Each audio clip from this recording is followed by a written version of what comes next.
तो बच्चों, आज हम महादेवी वर्मा जी का चैप्टर नीलू पढ़ेंगे।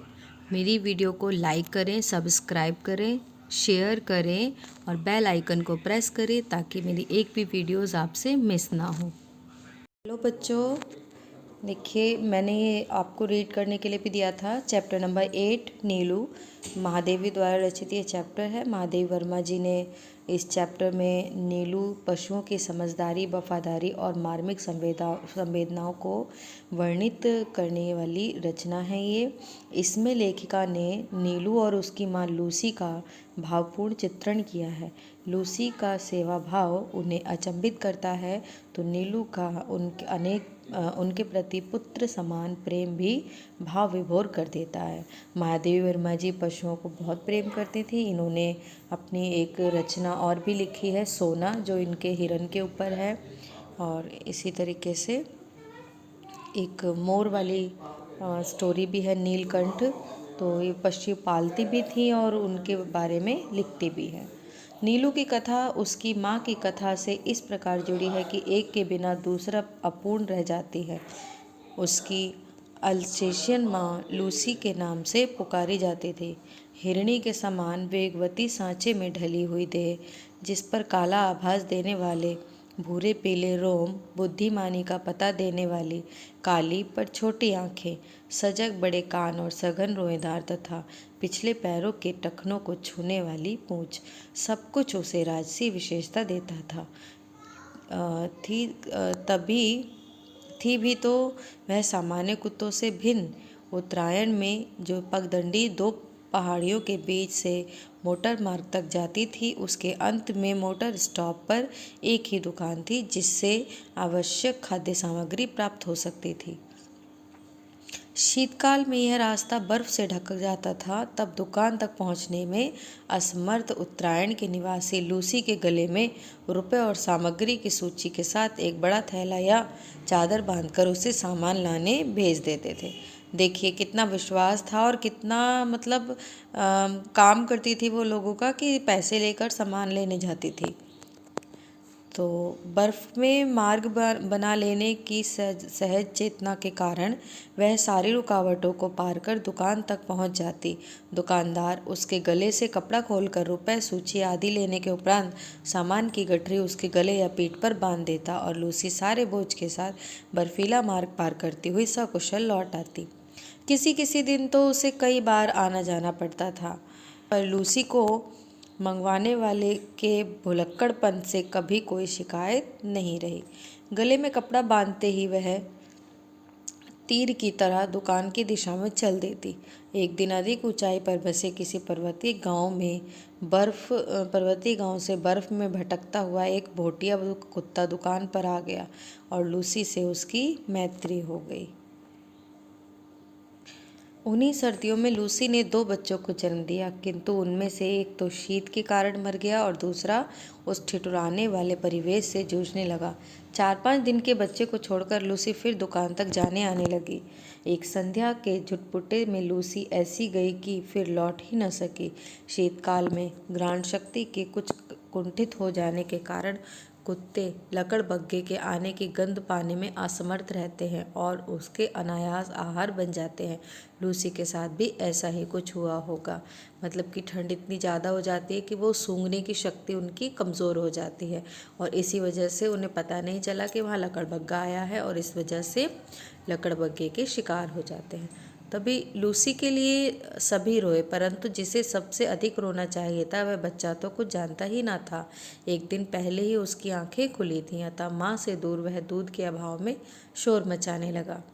दुग्ध चूर्ण से दूध बनाकर उसे पिलाया जाता, पर रजाई में भी वह माँ के पेट की उष्णता खोजता और ना पाने पर रोता चिल्लाता रहता। अंत में हमने उसे कोमल ऊन और अधबुने स्वेटर की डलियां में रख दिया, जहाँ वह माँ के समीप सुख के भ्रम में सो गया।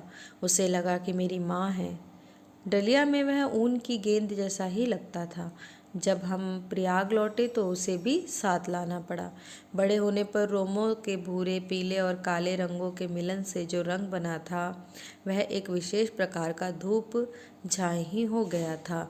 धूप पड़ने पर एक की झलक मिलती थी छाँ में दूसरे की और उजाले में तीसरे की। कानों की चौड़ाई और नुकीलेपन में भी कुछ नवीनता थी। सिर ऊपर की ओर अन्य कुत्तों के सिर से बड़ा और चौड़ा था और लंबोदरा पर सुडौल। उजाले में तीसरे की। कानों की चौड़ाई और नुकीलेपन में भी कुछ नवीनता थी। सिर ऊपर की ओर अन्य कुत्तों के सिर से बड़ा और चौड़ा था और लंबोदरा पर सुडौल। पूंछ अल्सेशियन कुत्तों के पूंछ के समान सघन रोमों से युक्त पर ऊपर की ओर मुड़ी कुंडलीदार थी। पैर अल्सेशियन कुत्ते के पैरों के समान लंबे पर पंजे भोटिया के समान मजबूत, चौड़े और मुड़े हुए नाखूनों से युक्त थे। उन गोल और काली कोर वाली आंखों का रंग शहद के रंग के समान था, जो धूप में तरल सुनहला हो जाता था और छाया में जमे हुए मधु सा पारदर्शी लगता था। आकृति की विशेषता के साथ उसके बल और स्वभाव में भी विशेषता थी। ऊंची दीवार को भी वह एक छलांग में पार कर लेता था। रात्रि में उसका एक बार भौंकना भी वातावरण की स्तब्धता को कंपित कर देता था। मैंने अनेक कुत्ते देखे और पाले हैं, किंतु कुत्ते के दैन्य से रहित और उसके लिए अलभ्य दर्प से युक्त मैंने केवल नीलू को ही देखा है। उसके प्रिय से प्रिय खाद्य को भी यदि अवज्ञा के साथ फेंक कर दिया जाता तो वह उसकी ओर देखता तक भी नहीं था।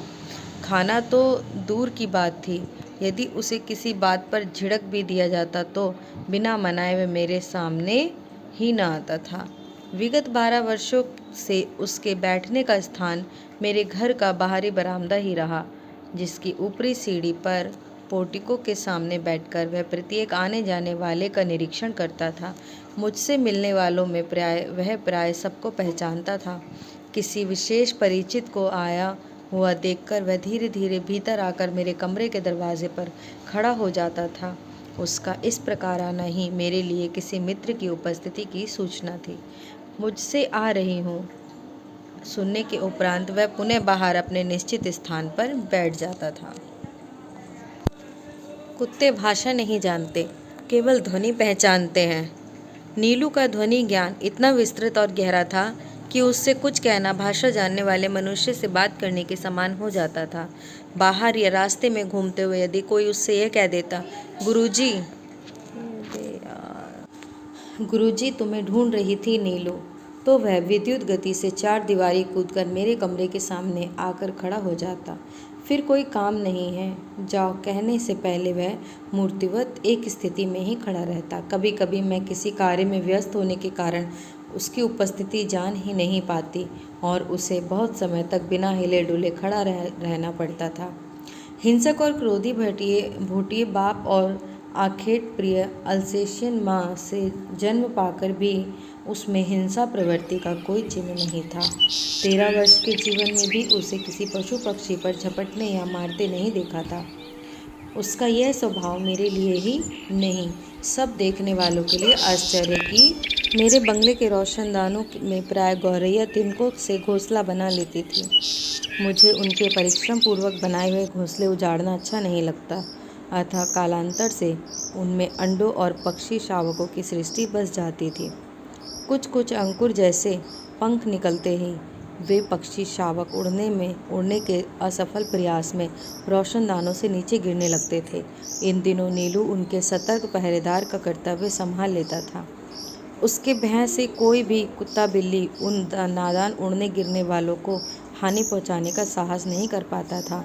कभी कभी वह छोटे पक्षी शावकों को पुनः घोंसले में रखवाने के लिए वह उन्हें हौले से मुख में दबाकर मेरे पास ले आता था। जब तक रोशनदान में सीढ़ी लगवाकर मैं उस बच्चे को घोंसले में पहुंचाने की व्यवस्था न कर लेती, तब तक वह या तो बड़ी कोमलता से उन्हें मुंह में दबाए खड़ा रहता या मेरे हाथ में देखकर प्रतीक्षा की मुद्रा में देखता रहता। सवेरे नियमानुसार जब मैं मोर, खरगोश आदि को दाना देने निकलती, तब वह चाहे जाड़ा हो चाहे बरसात मुझे दरवाजे पर ही मिलता और साथ साथ ही घूमता। पक्षियों के कक्ष में 2 फुट ऊंची दीवार पर जाली लगी हुई थी। नीलू दीवार पर दोनों पंजे रखकर खड़ा हो जाता और अपनी गोल गोल आंखें घुमाकर प्रत्येक कक्ष और उसमें रहने वालों का निरीक्षण करता रहता। सबके सो जाने पर वह गर्मियों में बाहर लॉन पर और सर्दियों में बरामदे में तख्त पर बैठकर पहरेदारी का कार्य करता। रात में कई कई बार वह पूरे कंपाउंड का और पशु पक्षियों के घर का चक्कर लगाता रहता। खरगोश धरती के भीतर सुरंग जैसे लंबे और दोनों ओर द्वार वाले बिल खोद लेते हैं। एक रात मेरे खरगोश बिल खोदते खोदते पड़ोस के दूसरे कंपाउंड में जा निकले। उनमें से कई जो इस अभियान में अगुआ थे जंगली बिल्ले द्वारा मार दिए गए, अतः एक के पीछे एक निकलते हुए खरगोशों में सभी को बिल्ले का आहार बन जाना पड़ता। किंतु उनके सौभाग्य से नीलू ने संभवतः पत्तियों की सरसराहट से सहज होकर चार दीवारी के पार देखा होगा और उसने खरगोशों के संकट को पहचान लिया होगा। उसके कूदकर दूसरी ओर पहुंचते ही बिल्ला तो भाग गया, परंतु खरगोशों को बाहर निकलने से रोकने के लिए वह रात भर ओस में भीगता हुआ सुरंग के द्वार पर खड़ा रहा। देखिए कितना प्यारा, कितना वफादार था वो। यह परोपकार नीलू के लिए बहुत महंगा पड़ा, क्योंकि उसे सर्दी लगने से निमोनिया हो गया और कई दिनों तक इंजेक्शन दवा आदि का कष्ट झेलना पड़ा। वैसे वह शांत भाव से कड़वी दवा भी पी लेता था और सुई भी लगवा लेता था। एक बार मोटर दुर्घटना से घायल हो मुझे मार्ग से ही अस्पताल जाना पड़ा। तब संध्या तक मेरी प्रतीक्षा करके और कपड़े, चादर, कंबल आदि सामान अस्पताल ले जाने वालों की हड़बड़ी देखकर उसे न जाने कैसे सब पता चल गया। सब उसकी उदासी देखकर हैरान थे। जब 3 दिन तक उसने न कुछ खाया न पिया, तब डॉक्टर से अनुमति लेकर उसे अस्पताल लाया गया। मुझे अच्छी तरह चारों ओर घूमकर उसने देखने के बाद वह मेरे सामने ज़मीन पर ही बैठ गया। तब से हर दूसरे दिन अस्पताल न ले जाने पर वह अनशन आरंभ कर देता, इसलिए अस्पताल में भी वह नियमित रूप से मिलने आने वालों में गिना जाने लगा तथा डॉक्टर, नर्स सभी से परिचित हो गया। नीलू को 14 वर्षों का जीवन मिला था और जन्म से मृत्यु के क्षण तक वह मेरे पास ही रहा। मेरे पास अनेक जीव जंतु हैं, परंतु जिसके बुरा मान जाने की मुझे चिंता हो, ऐसा अब कोई नहीं रहा। तो जैसा कि मैंने आपको बताया था कि महादेवी जी जो है पशु पक्षी, मोर, ये सारी चीज़ें पाला करती थी और उनसे उन्हें इतना प्रेम था कि सभी के बारे में उन्होंने कुछ ना कुछ लिखा है। और जिस तरीके से यहाँ उन्होंने नीलू के बारे में बताया है, तो नीलकंठ में उन्होंने मोर के बारे में बताया है, हिरन के बारे में, हिरन की सौंदर्य के बारे में सोना चैप्टर में बताया है। तो वो जीव जंतुओं से बहुत प्रेम करती थी। बहुत ही अच्छी लेखिका हैं महादेवी वर्मा। इनका जन्म 26 मार्च सन 1907 में हुआ था। उन्हें आधुनिक मीराबाई कहा गया है। वे हिंदी साहित्य में छायावादी युग के प्रमुख स्तंभों जयशंकर प्रसाद, निराला और सुमित्रा नंदन पंत के साथ चौथे स्तंभ के रूप में जानी जाती हैं। वे अंतिम समय तक प्रयाग महिला विद्यापीठ की प्रधानाचार्य बनी रहीं। उनकी प्रमुख कृतियां हैं निहार, रश्मि, नीरजा, सांध्य गीत, दीपशिखा, अतीत के चलचित्र, स्मृति की रेखाएं, पथ के राही आदि। उन्हें कई सम्मान पुरस्कार भी प्राप्त हुए हैं, जिनमें प्रमुख रूप से यामा के लिए ज्ञानपीठ पुरस्कार, पद्म भूषण, पद्म विभूषण जो उन्हें मरणोपरांत प्राप्त हुआ है। उनकी मृत्यु 11 सितंबर 1987 को हुई थी।